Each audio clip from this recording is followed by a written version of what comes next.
de gradar el cemento asfáltico. Recuerden siempre ese ejemplo que les estoy dando. Yo puedo ir a comprar un pantalón con una medida, ya sea una medida de 40, 42, 44, o puedo ir a comprar un pantalón con otro tipo de medición, que es la americana.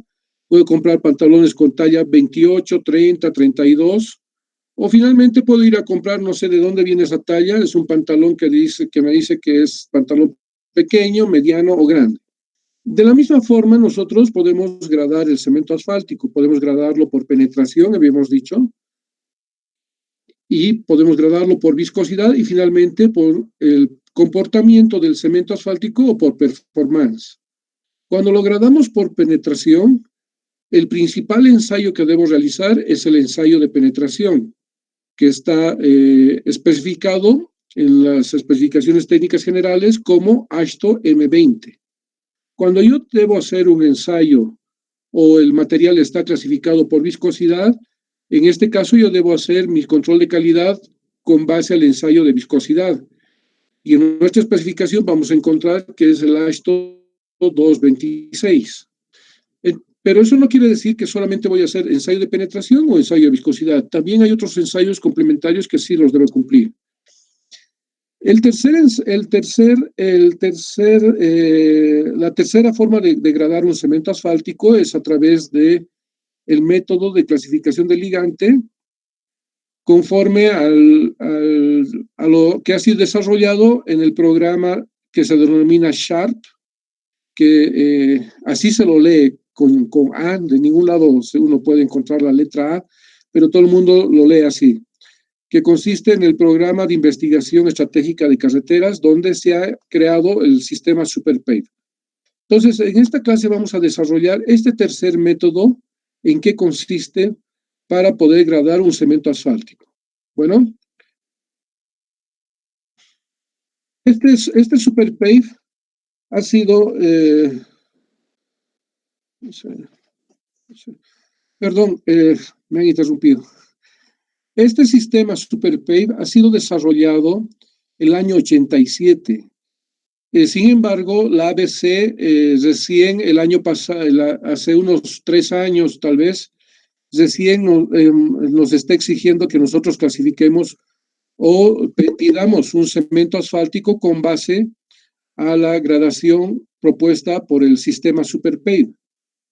Este año, el 87, el Congreso norteamericano ha designado 150 millones para que en 5 años se desarrolle un método más racional, porque los otros métodos, los que hemos mencionado antes, el de penetración y el de viscosidad, son unos métodos empíricos.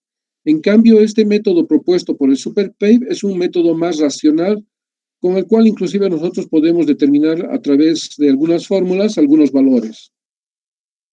Así se ha creado, dentro de este sistema del SHARP, se ha creado el mecanismo denominado SuperPave, el cual es un acrónimo de lo que ven ahí a continuación en la presentación, que es pavimentos de asfalto de desempeño superior o de comportamiento performance superior. Ese es el acrónimo de las palabras SuperPave. Entonces vamos a ver a continuación en qué consiste este nuevo sistema. Para comenzar, lo que les quiero decir que estas nuevas especificaciones de cementos asfálticos convencionales o asfaltos modificados han sido desarrolladas justamente para establecer un nuevo sistema de calificación o un nuevo sistema de selección del ligante bituminoso en condiciones climáticas del lugar, en función de las condiciones climáticas del lugar. Es decir, en función de si hace frío, entonces yo voy a elegir un cemento asfáltico para ese clima. Si hace calor, también voy a elegir un cemento asfáltico para ese clima. Entonces, a diferencia de los otros métodos, el primero, por ejemplo, el sistema de clasificación según el método propuesto por el ensayo de penetración, yo debo mantener las muestras a 25 grados centígrados. Pero si yo quisiera hacer una clasificación según la gradación por viscosidad, yo debo hacer mis ensayos a 60 grados centígrados. Mi pregunta es, ¿será que todos los cementos asfálticos ya en servicio están funcionando a 25 grados o a 60 grados centígrados? Aquí, en los dos primeros métodos de clasificación o selección de cemento asfáltico, según penetración o viscosidad, tenemos temperaturas constantes. En este caso, nosotros tomamos en cuenta las variaciones climáticas del lugar donde nosotros vamos a construir un determinado pavimento. Dichas condiciones están expresadas, dice, en rangos de temperaturas del pavimento, lo cual nos permite calcular las propiedades de flujo y de deformación de los ligantes en para unas condiciones de carga y temperatura. La carga está aplicada por los vehículos que circulan sobre el pavimento y las temperaturas son las que corresponden al lugar donde voy a construir este pavimento. Entonces voy a tener carga y temperaturas también del pavimento donde voy a construir. Las temperaturas de diseño del sistema de clasificación SuperPave fueron elegidas en función de 3 mecanismos importantes de falla. ¿Qué es lo que han hecho los gringos en esta investigación? Lo que se han preguntado ha sido cuáles son las fallas más frecuentes en los pavimentos. No sé si ustedes como usuarios me podrían decir alguna de las fallas. Eso es lo que uno encuentra, ¿no? Permanentemente. Ahuellamientos. Entonces, los mecanismos de fallas importantes que ellos han tomado en cuenta para definir este nuevo sistema han sido las deformaciones permanentes. Lo que alguien me dijo, más conocido como ahuellamiento, o sea, las huellas se van a quedar permanentemente con un surco como el que ven ahí. Otra de las fallas es la fisuración térmica. Y finalmente, otra de las fallas importantes que han sido consideradas en este sistema es las fallas de fatiga. ¿Qué quiere decir las fallas de fatiga? Son las fallas por el uso que se le da al pavimento. Entonces se van a generar este tipo de fallas que ustedes ven acá, que nosotros la conocemos como piel de cocodrilo porque tiene esa apariencia, ¿no? Y se conoce también como falla de fatiga. Entonces, estos son los mecanismos importantes con los cuales se han basado para crear el nuevo sistema de selección de ligantes bituminosos. He comprobado, dice, que las deformaciones permanentes ocurren cuando tenemos las temperaturas más críticas en el rango de temperaturas altas. ¿Y cuáles son esas temperaturas críticas? Son aquellas temperaturas máximas que se producen en un año durante 7 días corridos. En otras palabras, yo necesito 7 días de temperaturas altas de un año y en esos 7 días de temperaturas altas corridos, ¿qué es lo que me va a provocar? Me va a provocar deformaciones permanentes. O sea, si yo agarro menos días, probablemente no tenga la posibilidad de generar ese tipo de deformaciones. Pero lo que ellos han estudiado que es suficiente 7 días corridos de temperaturas altas para que me generen deformaciones. ¿Y qué es lo que me genera la fisuración térmica? Ellos han comprobado que en el caso de temperaturas bajas, la temperatura crítica es la menor temperatura que alcanza durante un año para que me genere esa fisuración térmica. ¿Me entienden? Entonces yo estoy manejando aquí las temperaturas altas y las temperaturas bajas. En el caso de las temperaturas altas, yo necesito 7 días de temperaturas altas. Por eso que cuando ustedes han hecho el ejercicio, les he pedido que ustedes agarren el promedio más alto. ¿En qué semana se ha producido el promedio más alto?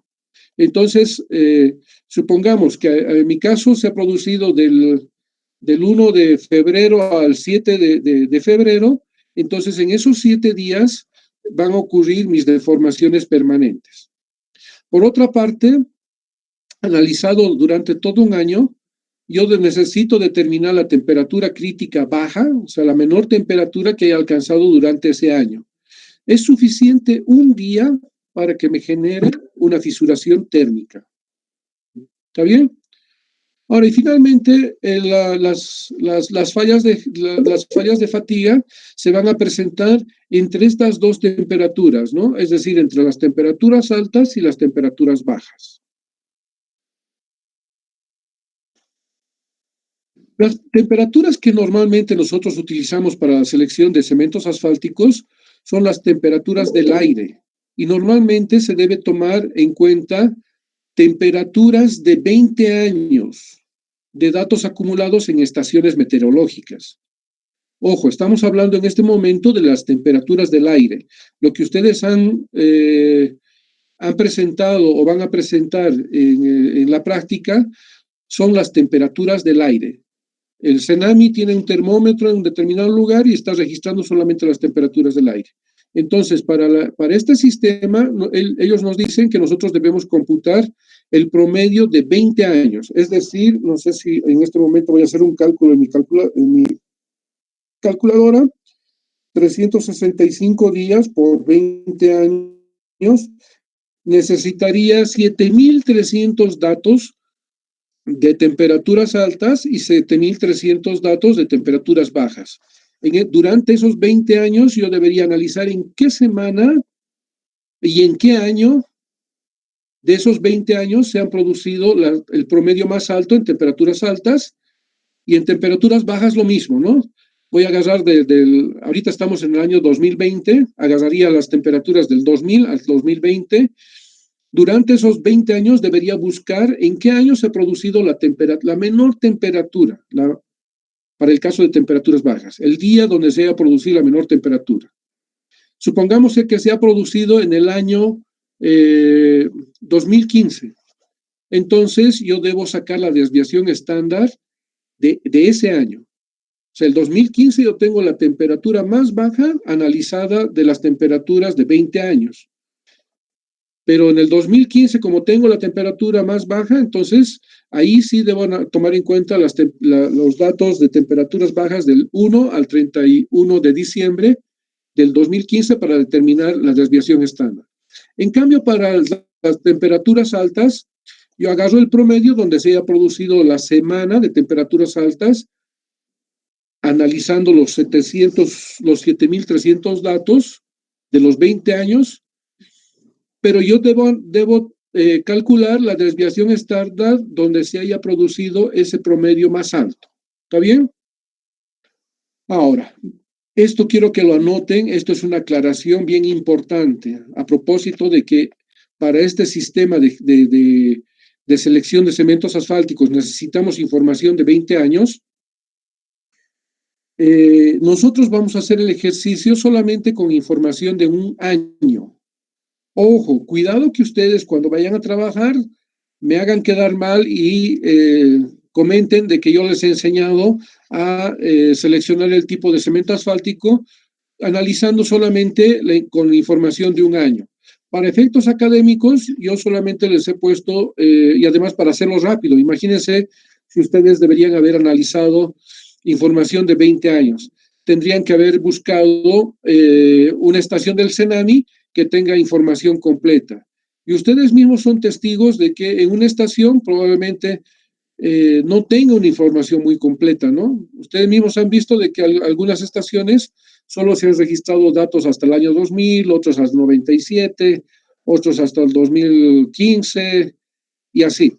Entonces son muy pocas las estaciones que tienen una información completa. Pero en este caso, ojo, reitero nuevamente, este ejercicio lo vamos a hacer simplemente para efectos académicos, analizando temperaturas máximas y mínimas de un año. No quiere decir que con un año yo puedo elegir el tipo de cemento asfáltico. Reitero, necesitamos 20 años de información. ¿Alguna consulta hasta aquí?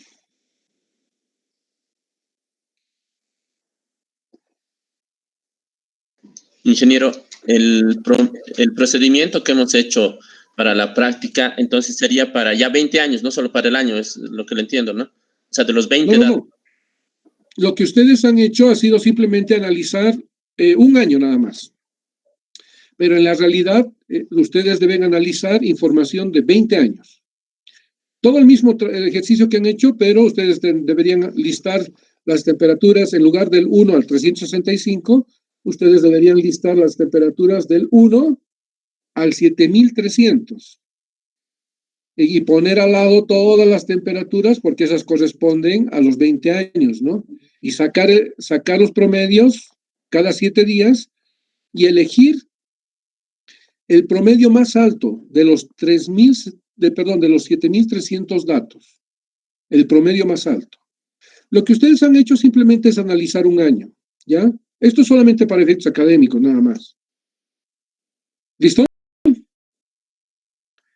Bueno, sigamos. Mediante un algoritmo, estas temperaturas del aire se las convierte a temperaturas a 20 milímetros de profundidad medido de la superficie hacia abajo. ¿Ya? ¿Cuál es ese algoritmo? Ustedes han debido leer en el texto, de hecho ustedes ya lo debí programar esa formulita que está en el texto, tanto para temperaturas altas como para temperaturas bajas. No sé si lo tienen a la mano, si alguien ha impreso, yo sí lo tengo. Hay un algoritmo que dice en el texto, dice T 20 milímetros, T subíndice 20 milímetros, y hay una información ahí. Entonces, con esa ecuación nosotros hacemos que la temperatura del aire, la temperatura máxima del aire, lo convirtamos a temperatura a 20 milímetros de profundidad de la mezcla asfáltica, ojo, de la capa de rodadura. Y por otra parte, la temperatura mínima la convertimos a temperatura de la superficie del pavimento. ¿Está bien? Para que ustedes lo entiendan, aquí hice un gráfico. Imagínense que aquí yo tengo esta es mi capa base, mi capa de rodadura, y esta es mi capa base. Entonces, lo que hacemos, lo que dice el método, es recolectar temperaturas máximas del aire. ¿Ya? Entonces, ustedes tienen las temperaturas máximas del aire. Lo que vamos a hacer con esta ecuación que está en el texto es convertir la temperatura del aire a temperatura a 20 milímetros de profundidad, del pavimento, medido desde la superficie hasta 20 milímetros. ¿Me entienden? ¿Por qué convertimos la temperatura del aire a temperatura del pavimento a 20 milímetros? Porque ocurre lo siguiente, para que tengan una idea, nosotros que vivimos en La Paz, les voy a dar el ejemplo. Cuando nosotros estamos en la carretera, por ejemplo, de La Paz a Oruro, normalmente en verano, nuestras temperaturas, no sé si alguien tiene temperaturas de La Paz, pero si ustedes han elegido, debe estar con un promedio máximo de 20 grados centígrados, como el promedio máximo 20 o 19 grados. Eso es la temperatura del aire. ¿Listo? Entonces, pero el pavimento no está a esta temperatura. Por increíble que parezca, el pavimento está a temperaturas superiores.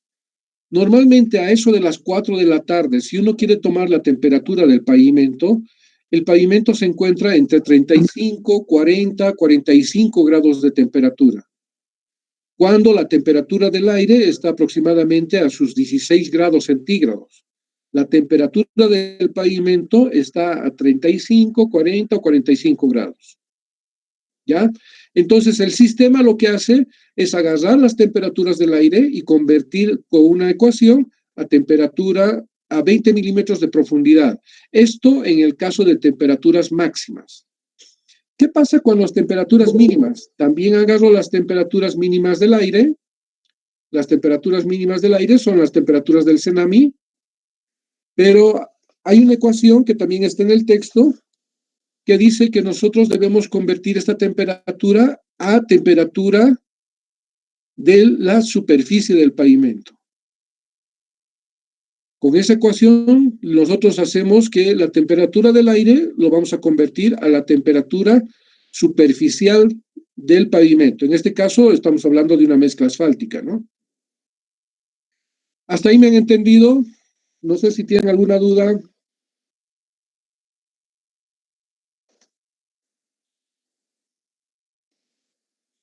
Además de tomar, de convertir la temperatura del aire a temperatura del pavimento, nosotros debemos tomar un nivel de confianza de estos datos.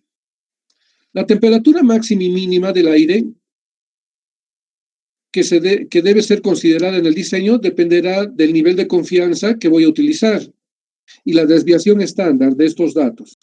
Es decir, si yo tengo una confiabilidad del 50%, si tengo una confiabilidad del 50%, tengo veranos o inviernos promedio. ¿Qué quiere decir eso? Por ejemplo, si ustedes, digamos, no sé, por citar un ejemplo, en el oriente, las temperaturas del aire que ustedes han obtenido, toditas han agarrado el promedio máximo y les ha dado 32 grados. Y resulta que del 1 de febrero al 7 de febrero, todos los datos eran iguales a 32. El promedio, ¿cuánto sería? 32. ¿Cuánto sería mi desviación estándar para esta información si yo tengo datos iguales? Esto es bien importante que me respondan. ¿Cero? Cero. Cero, ¿no? Es cero la información. Es cero la desviación estándar, ¿ya? Pero si ustedes se fijan en sus datos, en los datos base para sacar esos promedios de 7 días, obviamente que han tenido datos variables. Pero quizás yo he sacado el promedio 32, pero de pronto hay un dato que está por encima del 32. Probablemente sea una temperatura de 36. ¿Ya? Entonces, por eso es que nosotros analizamos como un gráfico de distribución normal. Si yo tengo un nivel de confianza al 50, obviamente que para la desviación estándar para un nivel de confianza de 50 va a ser el mismo dato, ¿no? El mismo valor. Pero ¿qué pasa si yo tengo el promedio, acá, digamos es 32, pero utilizo un nivel de confianza del 98%, entonces probablemente hay un dato que está por encima del promedio. ¿Ya?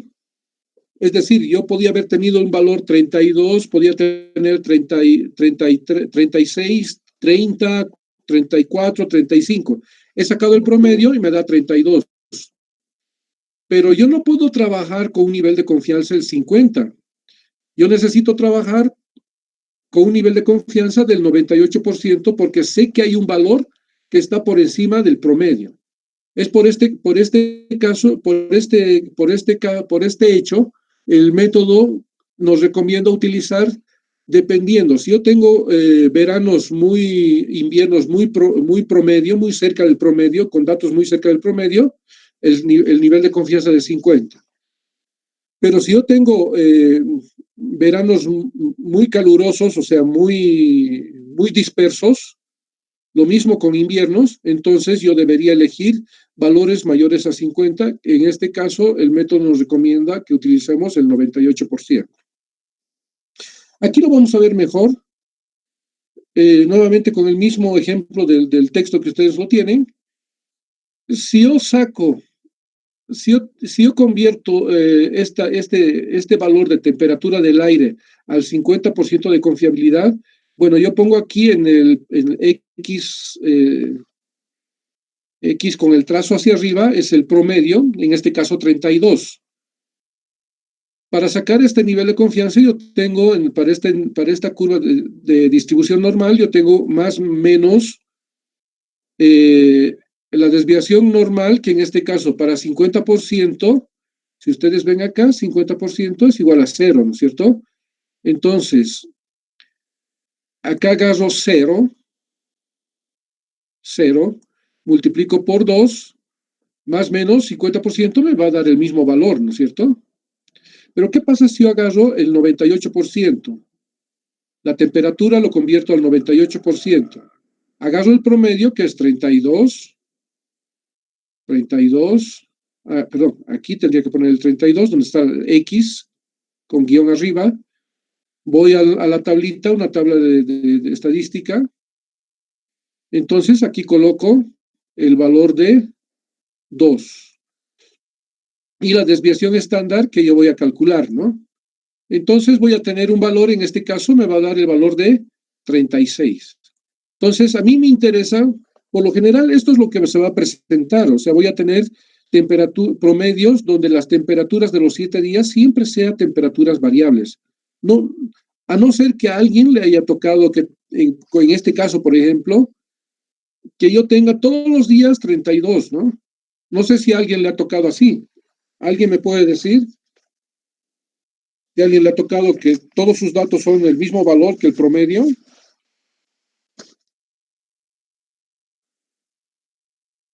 No, Inge, no.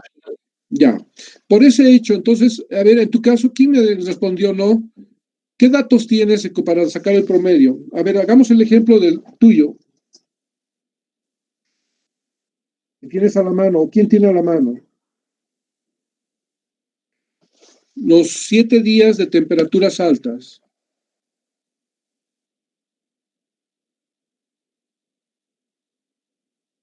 ¿Nadie?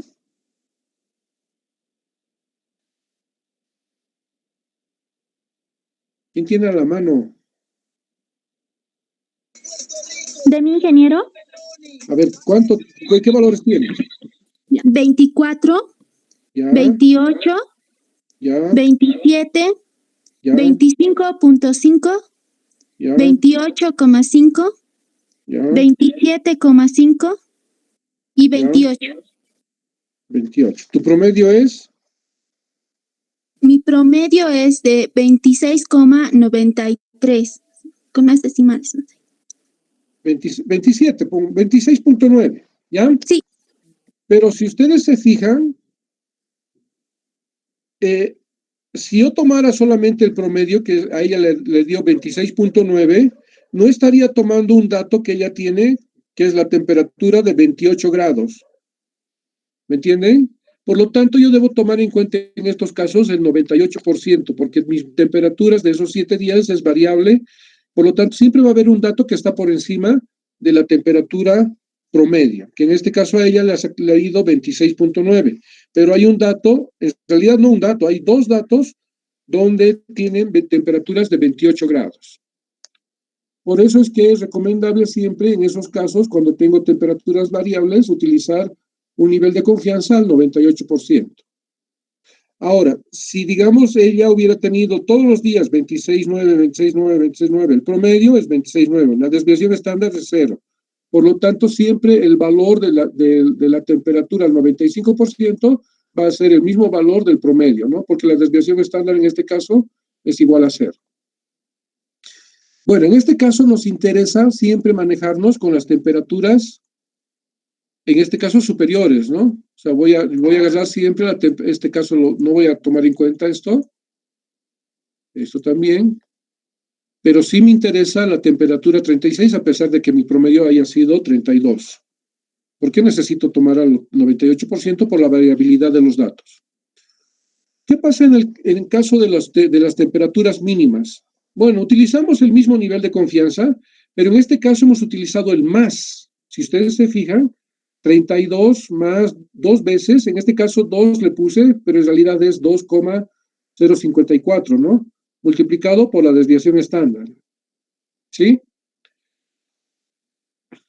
Entonces, me interesa este dato, el lado positivo de este diagrama de distribución normal. No voy a tomar en cuenta el valor negativo. 32 menos, ¿cuánto sería? 32, 28 sería mi temperatura por este lado. Si yo utilizo el menos. Lo que me interesa es el más, ¿ya? En este caso, las temperaturas mínimas, hago lo mismo. Voy a aplicar el mismo nivel de confianza porque todas mis temperaturas mínimas hay una variabilidad también enorme, pero hay un dato que es la temperatura que ustedes han encontrado, que es de un solo día. Pero en este caso lo que me interesa es la desviación estándar, o sea, este valor, en lugar de poner el promedio, voy a poner 21. En lugar de poner el promedio, a ver, lo voy a hacer con otro color. En lugar de poner el promedio, aquí voy a poner la temperatura mínima, lo llevo acá, ¿no es cierto? Y si voy a trabajar al 98% también en las temperaturas mínimas, Entonces, en este caso voy a utilizar el valor menos, ¿no? Menos 2 veces la desviación estándar de todo el año de las temperaturas mínimas. Y me va a dar este valor. Por lo tanto, las temperaturas que debo considerar son esta aquí, la de 36, y la temperatura menos 29, tomando en cuenta el 98% de confiabilidad. ¿Está bien? Pasemos.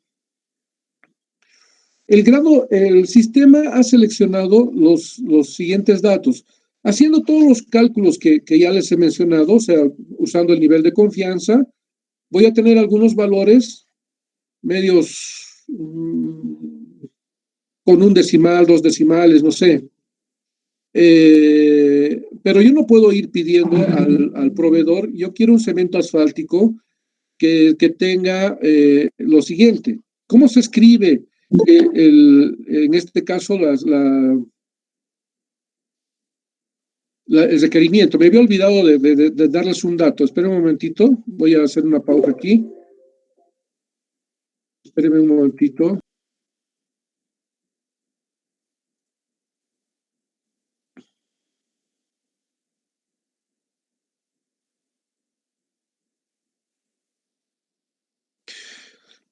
No sé si están logrando ver en pantalla, ¿me avisan, por favor?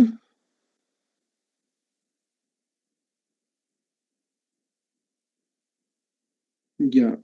Quiero que me avisen ahora también si están viendo esto acá, que les voy a mostrar. ¿Están viendo?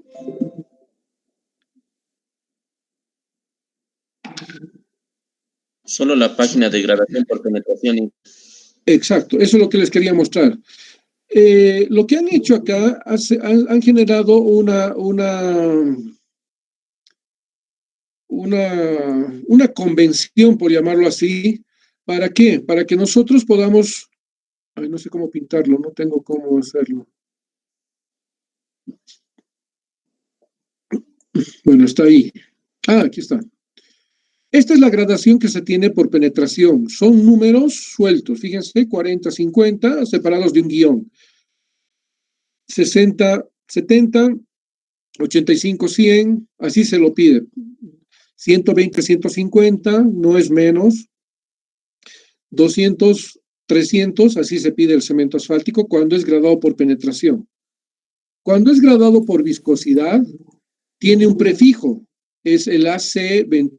Aquí están. Aquí lo voy a poner. Cuando es gradado por viscosidad, tenemos el AC 2.5, AC 50, AC 10, AC 20, AC 30. Y ustedes tranquilamente por estos códigos se van a dar cuenta si es gradado por penetración o por viscosidad. Pero ¿qué pasa cuando es gradado por SuperPave? Cuando es gradado por SuperPave, nosotros tenemos la siguiente gradación, la siguiente nomenclatura. Muchos siguen llegando. Miren, son las 8 menos cuarto. Por favor, ya no, la siguiente no voy a permitir, o sea, ya no voy a ser visado hacia atrás, porque quería mostrarles la nueva forma de gradación de los cementos asfálticos, gradados en este caso ahora por el SuperPave. Para el SuperPave necesitamos solo estos, si ustedes ven un prefijo de PG y un número acá, XX, menos es esto, no es guión, menos Y, ¿qué representa? Representa el PG, significa el grado de performance o grado de desempeño. XX representa las temperaturas promedios a 20 milímetros de profundidad del pavimento, si lo hemos hablado. Y finalmente, menos Y representa la temperatura superficial del pavimento. Esa es la convención que nosotros que el sistema ha propuesto. Entonces, ustedes cuando vean esto, con un prefijo de PG, quiere decir que el cemento asfáltico ha sido gradado por performance o por el método del SuperPave. Bueno, nosotros podíamos haber calculado, no sé, de pronto haciendo los cálculos, yo podía haber calculado llegando a unos valores, por ejemplo, mi temperatura alta, o sea, yo tengo aquí el PG, voy a anotar aquí, PG, temperatura, digamos, me ha dado 70 y, de acuerdo a cálculos, ¿no? 73.8 menos, mi cálculo me ha dado 8.3. ¿Listo? Esos son mis cálculos que me han dado. He hecho todos los cálculos, he utilizado la confiabilidad, lo he convertido a temperatura de pavimento y me han dado estos datos. Yo no puedo pedir al proveedor un cemento asfáltico PG, ¿no? 73.8 menos 8.3. El proveedor, lo estaría complicando al proveedor. Lo que sí debo hacer es adecuarme a esta planilla que ven ustedes acá, donde por este lado veo las temperaturas altas en esta columna y en este cuadro tengo las temperaturas bajas del pavimento. Ojo, no se asusten, estas temperaturas son las temperaturas del pavimento a 20 milímetros de profundidad del pavimento. Y estas también son temperaturas, las que están en este cuadro son temperaturas de la superficie del pavimento. ¿Está bien? O sea, es decir, yo ya he convertido la temperatura del aire a profundidad del pavimento en caso de temperaturas altas, y en caso de temperaturas bajas, he agarrado la temperatura del aire y la he convertido a temperatura de la superficie del pavimento. Entonces, si yo pidiera 73 menos 8 menos 8.3, lo voy a complicar al proveedor. Entonces, por eso se han generado estas tablas, de tal forma que yo puedo redondear estos datos. Es decir, este 73.8 lo voy a convertir a ¿qué temperatura? Este 73.8. Lo voy a convertir a temperatura de 76. En cambio, le pongo para temperaturas altas, 76. ¿Cuánto lo voy a convertir el 8.3? Lo voy a convertir a menos 10. ¿Me entienden? Haciendo los cálculos, voy a obtener lo que ustedes ven aquí. Pero yo no puedo pedir al proveedor esto. Debo acomodarme o adaptarme a la planilla que se ha generado de manera que todos los que calculen puedan tener los cementos asfálticos ya consolidados, convencionales o codificados, digamos, de alguna manera, para que nosotros podamos manejarlos bajo estos rangos. ¿Está bien?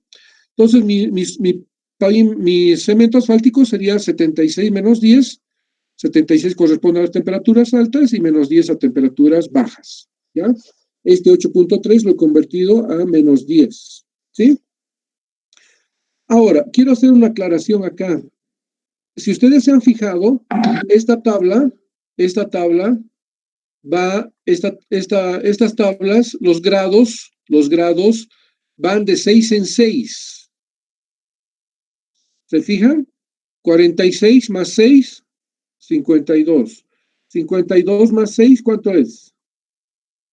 58. Y así sucesivamente van subiendo los grados, PG, de 6 en 6. Lo mismo para las temperaturas bajas. Menos 10, menos 16. Si aumento 6 grados va a ser menos 22. Si aumento 6 grados, menos 28, menos 34 y así sucesivamente. Si ustedes se fijan, hay algunos lugares vacíos. Fíjense, aquí hay unos lugares vacíos. Vacíos, aquí hay un lugar vacío y aquí hay un lugar vacío. ¿Qué quiere decir esto? Que yo no puedo preparar un cemento asfáltico que me resista temperaturas muy altas, es decir, 82, y que me resista temperaturas a menos 34. ¿Me entienden? Yo no puedo hasta 46, menos 46, perdón. Yo no puedo hacer eso, no puedo preparar. O bien funciona para temperaturas altas, inclusive puede funcionar hasta temperaturas de menos 34, pero nunca van a funcionar hasta temperaturas de menos 46. Por eso es que no existen esta combinación de un PG 82 menos 46. Lo mismo acá. yo quiero que funcione para estas temperaturas de 46 grados, pero yo no puedo hacer que funcione para menos 10. No existen estos. Recién existe esta aquí, a menos 34. Suponiendo que a mí me ha dado aquí en los cálculos, vamos a borrar este dato, espérenme un momentito. Suponiendo que aquí me ha dado, esperen si lo puedo borrar bien. Suponiendo que ahí me dio el siguiente resultado. 45. Vamos a hacer que me ha dado 45. 45.1. ¿Ya? 45.1. Entonces, lo que yo debo hacer es elegir la temperatura superior en este caso. Voy a elegir 46. Entonces, mi PG, yo lo voy a poner aquí. PG será ya ajustado a la planilla convencional. Va a ser 46 menos, ¿cuánto sería? Ahora les pregunto a ustedes. Yo tengo aquí que la temperatura de la superficie apenas llega a menos 8.3. ¿Cuánto sería el PG en este caso, para ese cálculo?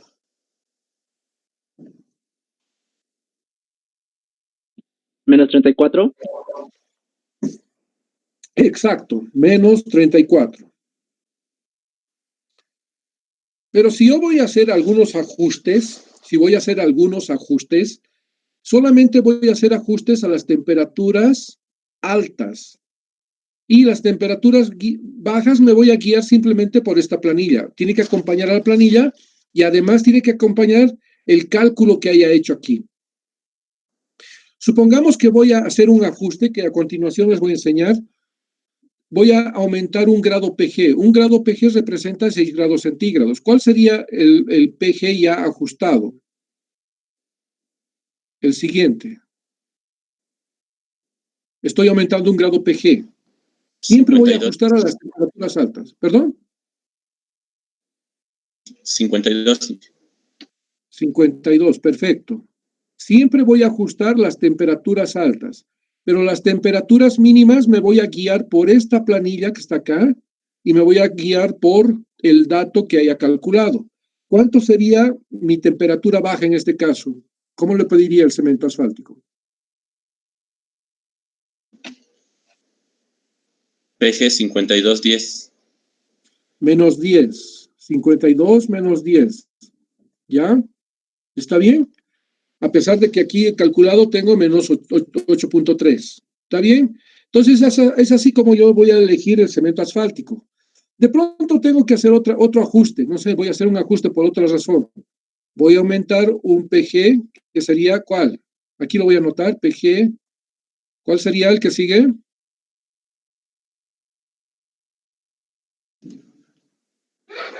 $58. 58. ¿Y cuál sería la temperatura mínima?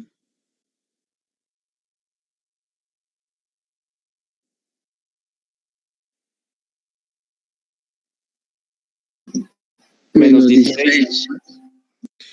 En este caso, debo adoptar menos 16, ¿no es cierto? Porque no existe el menos 10. Entonces, mi PG ya ajustado final podría ser un PG 58 menos 16. ¿Ya? Entonces, eso está claro.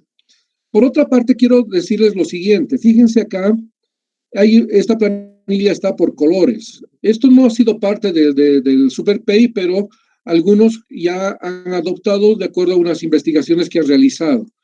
¿Qué es lo que han hecho ellos? Han dicho que yo tengo un PG, la suma en valor absoluto de estos datos, por ejemplo acá, si yo tengo 58, aquí le voy a poner, voy a sumar en valor absoluto. ¿Cuánto sería mi suma acá? 4, 6, 74, ¿no es cierto?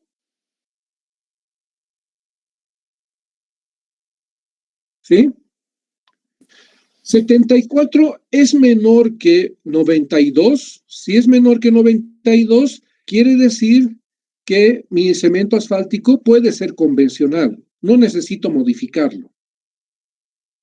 Pero si mi valor es superior a 92, si es superior a 92, aquí lo voy a poner, la suma en valor absoluto de la temperatura alta y la mínima, si es superior a 92, si es superior a 92, o sea, un superior a 92 podría ser, por ejemplo, un 70 menos 28, por ejemplo. ¿Cuánto da ahí? 80, 90, 98. Por lo tanto, es superior a 92. Por lo tanto, si la suma me da mayor a 92, yo necesito que el cemento asfáltico sea modificado con polímero. ¿Ya?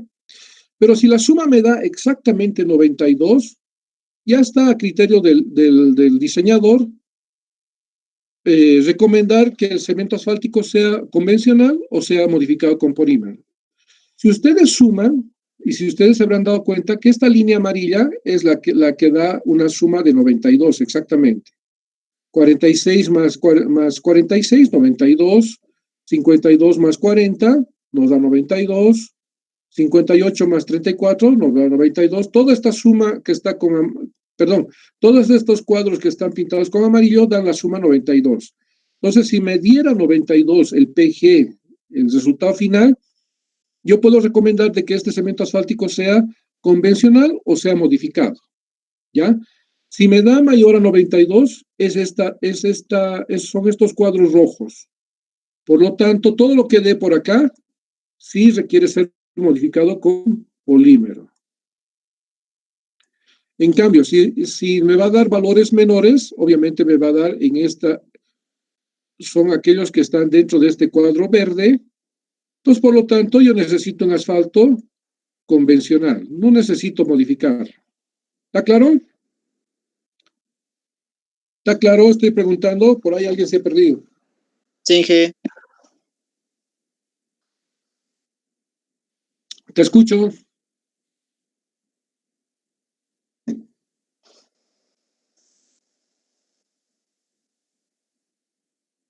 Te escucho. Inge, volviendo casi al principio, si no se tuviera datos de exactamente, digamos, 20 años, ¿en qué influiría? Probablemente no saquemos un resultado verídico, ¿no? Por eso es que el método nos pide que nosotros hagamos la selección del tipo de cemento asfáltico tomando en cuenta información de 20 años. Es por eso que este método, recién la ABC hace 5 años o 3 años atrás, nos ha pedido que seleccionemos nuestro cemento asfáltico con base al método SuperPave. Pero hemos tenido problemas porque de pronto yo quiero construir, no sé, una carretera X en cualquier lugar de Bolivia y resulta que en ese tramo no existe una estación del Senami. Menos va a existir información, por lo menos, ni siquiera de un año. ¿Ya? Entonces, yo no puedo hacer una selección o extrapolar datos, ¿no? O sea, esta carretera está más próxima del proyecto que estoy diseñando. Entonces, yo no puedo estar extrapolando información. Por eso es que desde 1987 esto estaba vigente. Entonces, nosotros hemos dado el gran salto mortal. Todos nuestros vecinos todavía están clasificando el cemento asfáltico, ya no por penetración, están clasificando por viscosidad, pero nosotros nos hemos atrevido a dar el salto a la piscina, pero sin saber si hay agua. ¿Y por qué? Porque ni siquiera nosotros tenemos, primero, información, segundo, no tenemos los equipos para poder hacer el control de calidad, que es lo que vamos a hablar a continuación. Inge, una pregunta. Dale. Según esta tabla, hay asfaltos las más costosos, menos costosos. ¿Cuáles son? Los modificados son los más costosos, ¿no? Pero ahora la diferencia no es mucha. Para que tengan una idea. O sea, y que digamos entre unos 64 menos 10 comparado con un 58 menos 16, más o menos. Convencional con convencional. No hay mucha diferencia. Antes, para que tengan una idea, hace unos 15 años o 10 años atrás, la tonelada de cemento asfáltico, bueno, ustedes que me han preguntado, por favor, tomen nota también. O sea, algunos me preguntan y otros creo que ni siquiera lo toman nota. Antes costaba una tonelada de cemento asfáltico convencional, costaba entre $900 a $1,000, digamos. Y un asfalto modificado con polímero nos costaba $1,500, $1,600 la tonelada, ¿ya? Pero ¿qué ha pasado en el tiempo? En el tiempo se han ido estrechando esta diferencia de tal forma que en este momento yo puedo comprar un cemento asfáltico convencional con $1,100 y un asfáltico convencional con $1,200. O sea, la diferencia es apenas o 50 o $100. Ahora, respecto a cuál es más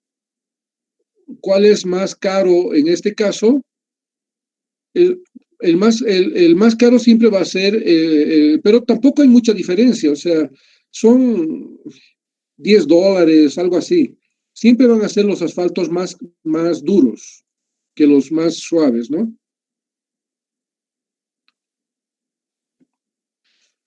Bueno, agárrense de esta tabla de las que estoy hablando porque vamos a ver ahora cómo se hacen los ajustes. Yo he llegado a un PG aquí, a estos que estoy aquí anotado, que ya los he anotado. Y he dicho que he hablado de ajustes, ¿no? ¿Qué ajustes voy a hacer? Debo hacer un ajuste por velocidad. Dice, si yo tengo velocidades de diseño menores a 90 grados, a 90 kilómetros por hora, anótenlo bien. Si yo tengo velocidades menores a 90 kilómetros por hora, entonces la velocidad de circulación sobre el pavimento va a ser menor, por lo tanto vamos a llegar a cargas más estáticas, por llamarlo así. ¿Ya? Ahora, si yo tengo velocidades mayores, obviamente que las cargas van a ser más dinámicas y el tiempo de aplicación sobre la superficie va a ser menor. Entonces, ¿por qué debo hacer un ajuste? Porque las estáticas me van a generar deformaciones permanentes. Por lo tanto, yo debo hacer un ajuste a la temperatura máxima del PG. Volviendo atrás, si yo había calculado 46 inicialmente, entonces me dice que yo debo hacer un ajuste en las temperaturas máximas y acomodarme en el cuadro a las temperaturas mínimas. Entonces, mi cálculo era 46 menos 34, ¿no es cierto? Del 45 que hemos sacado aquí, 45 menos 8. Entonces, el PG preliminar era 46 menos 34. Pero estoy haciendo un ajuste por velocidad. Mi diseño, supongamos, ha sido para 70 kilómetros por hora. Entonces, como dice aquí, para velocidades menores a 90, debo aumentar 1 grado PG o 6 grados centígrados. Al PG preliminar. Por eso aquí digo ajustes al PG preliminar, que es el producto del cálculo, ¿no? Entonces, en este caso, como habíamos visto, de 46 sube a 52. De 46 sube a 52. De 46 a 52. De 46 a 52. Por lo tanto, como no existen estos cementos, yo he adoptado inicialmente 34, a pesar de que mi cálculo decía menos 8.3. Pero como ya he ajustado a 52, me debo guiar la temperatura mínima por este cuadro, voy a ajustar a menos 10. ¿Está bien? Otro ajuste que debo hacer, este ajuste es acumulativo, por si acaso. O sea, siempre, y he llegado de 46 a 52, ¿no es cierto? Pero supongamos que voy a hacer un ajuste por la cantidad de ejes equivalentes. ¿Qué son ejes equivalentes? Es el cálculo de las aplicaciones de carga sobre el pavimento, que eso lo vamos a aprender en las siguientes clases. Dice, si mi rango de cantidad de ejes equivalentes está entre 10 millones a 30 millones de ejes equivalentes, si está en ese rango, yo debo aumentar 1 grado PG. Si está en este rango, ojo, voy a reiterar, si está en este rango de 10 a 30 millones de ejes equivalentes, lo que voy a hacer es simplemente incrementar 1 grado PG. Es decir, 6 grados centígrados. Entonces, como teníamos antes, acuérdense, teníamos 46, hemos hecho un ajuste de 52. 52 menos 10. En este caso, si mis ejes equivalentes estuvieran por 11 millones, Entonces voy a incrementar un grado PG. ¿De 52 a qué grado subo? Pregunto. 58. 58. 58, Inge. Pero ojo, ya no tengo menos 10, ¿no? Tengo en este caso menos 16. Entonces también tengo que hacer un ajuste a la temperatura mínima de acuerdo al cuadrito, a la planilla. Pero ¿qué pasa si yo tengo tengo aplicaciones de carga mayores a 30 millones de ejes equivalentes? En este caso yo debo incrementar, ¿cuánto? 2 grados PGs. 2 grados PGs. Si yo tengo ejes equivalentes mayores a 30 millones, yo aumento 2 grados PGs o equivale a 12 grados centígrados, ¿no?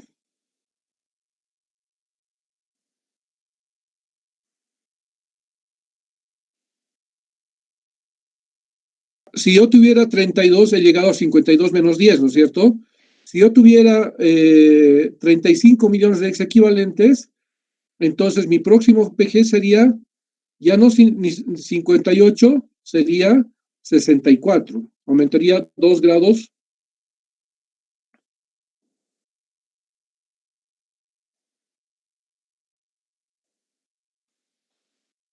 ¿Listo?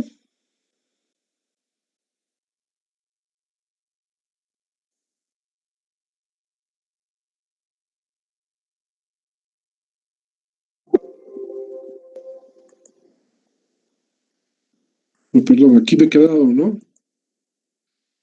Ya, están viendo la pantalla, ¿no es cierto? Sigue. Ya. Hay algunos, el método solo dice que yo puedo hacer ajustes solamente por estas dos razones. Una es por velocidad y la otra es por aplicaciones de carga que están en función de la cantidad de ex equivalentes. Pero hay otros métodos, no hay otros métodos. Lo que pasa es que a este método han ido complementando algunos ingenieros, han ido incrementando algunos ajustes. Y uno de los ajustes que antes se utilizaban, por ejemplo, era pendiente. Si yo tenía pendientes mayores a 4%, entonces tenía que aumentar un grado PG.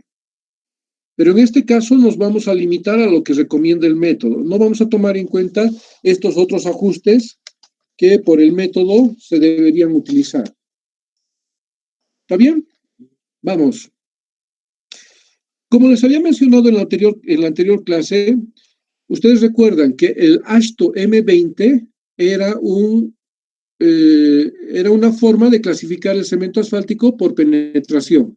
Y el AASHTO M20 tenía una cierta cantidad de ensayos que yo debería cumplir, principalmente el ensayo de penetración, ¿ya? Si mi cemento asfáltico hubiera sido clasificado por viscosidad, lo propio.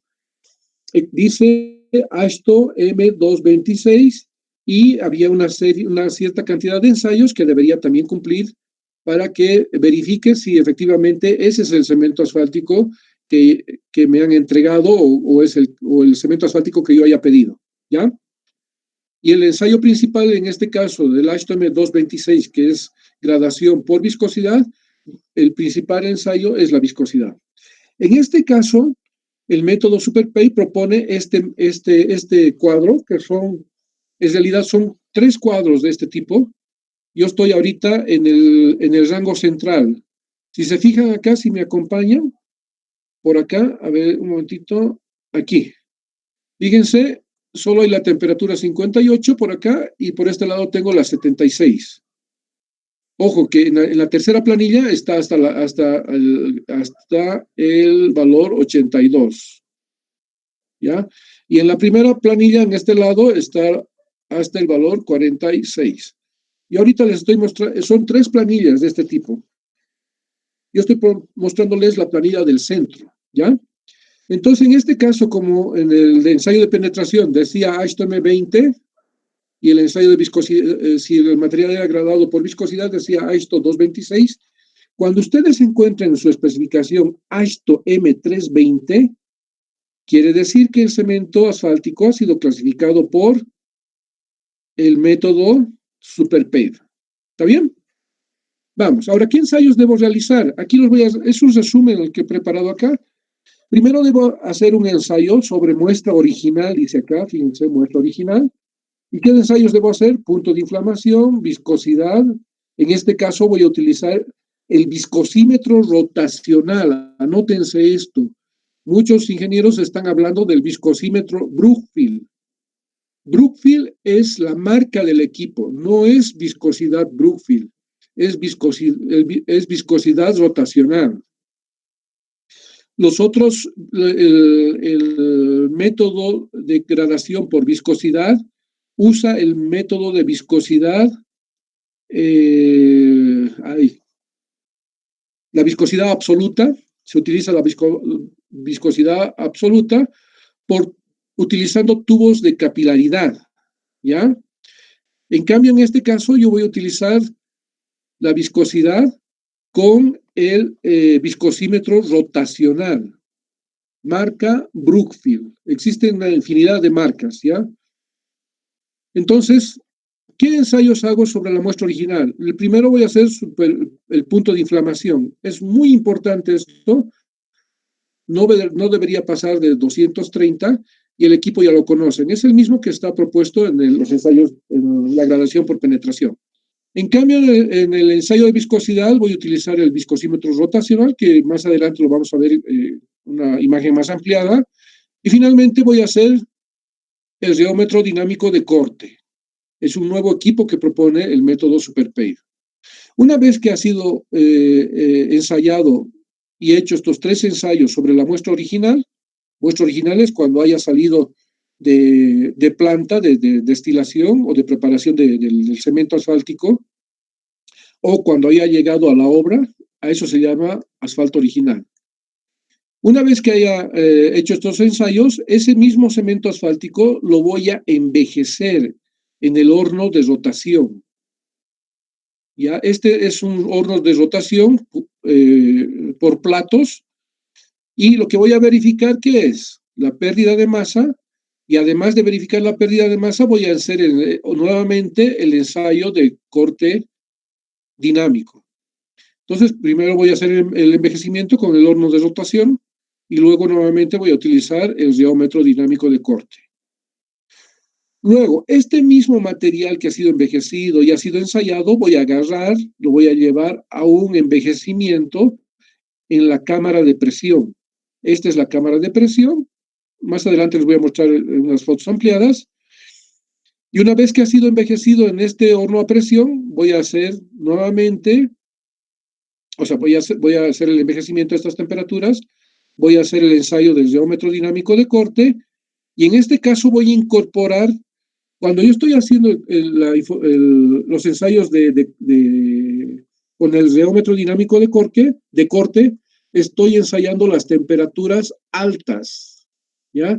Pero cuando estoy haciendo los ensayos con la viga de flexión y el ensayo de tracción, estoy verificando, si ustedes se fijan acá, las temperaturas bajas, ¿ya? Bueno, entonces vamos a hacer a continuación, vamos a ver qué equipos, para qué nos sirven estos equipos. El avance más significativo ha sido probablemente cambiar los ensayos empíricos a ensayos más relacionados, más racionales, con las cuales yo puedo verificar cualquier temperatura, ¿no es cierto? Y los equipos que han sido incorporados son estos: el reómetro dinámico de corte, que por sus siglas en inglés se anota así. Por otra parte, el reómetro de viga de flexión, BBR, sus siglas en inglés. El ensayo de tensión directa, que sus siglas en inglés se conoce como DTT. Reemplazaron a los ensayos de viscosidad, o sea, el reómetro de corte a viscosidad, el reómetro de flexión a penetración, y el ensayo de tracción a ductilidad. Esos son los 3 equipos importantes que sugiere este método del SuperPave. Además del horno de envejecimiento, el cual simula el envejecimiento en planta, y la cámara a presión, que simula el envejecimiento en servicio. ¿En servicio qué quiere decir? que una vez que yo haya terminado de construcción, ahí existe un envejecimiento del cemento asfáltico. Y este equipo nada más está haciendo simular ese envejecimiento. Veamos entonces a todos estos equipos, vamos a ver uno a uno, rapidito. El horno giratorio de película delgada, ustedes ya lo tenemos nosotros en el laboratorio de la UNSA. A diferencia del otro, el otro se utilizaba platos. Aquí se utiliza unos frascos donde se llena, si ustedes me siguen, aquí se llena el cemento asfáltico en estos frascos y se introduce a unas ranuras que sujetan estos frascos, así como lo ven. Este es un ventilador, el que vean acá.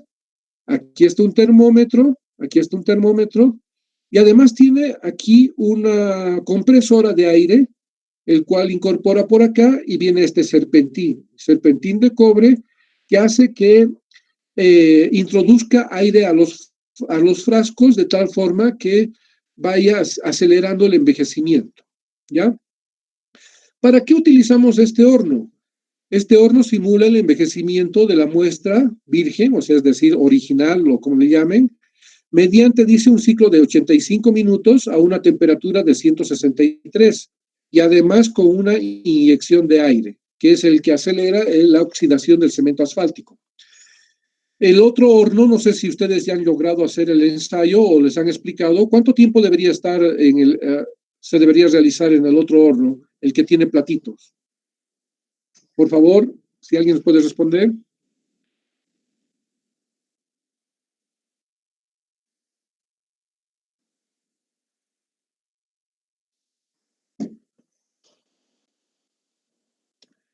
Y creo que todos se han dormido.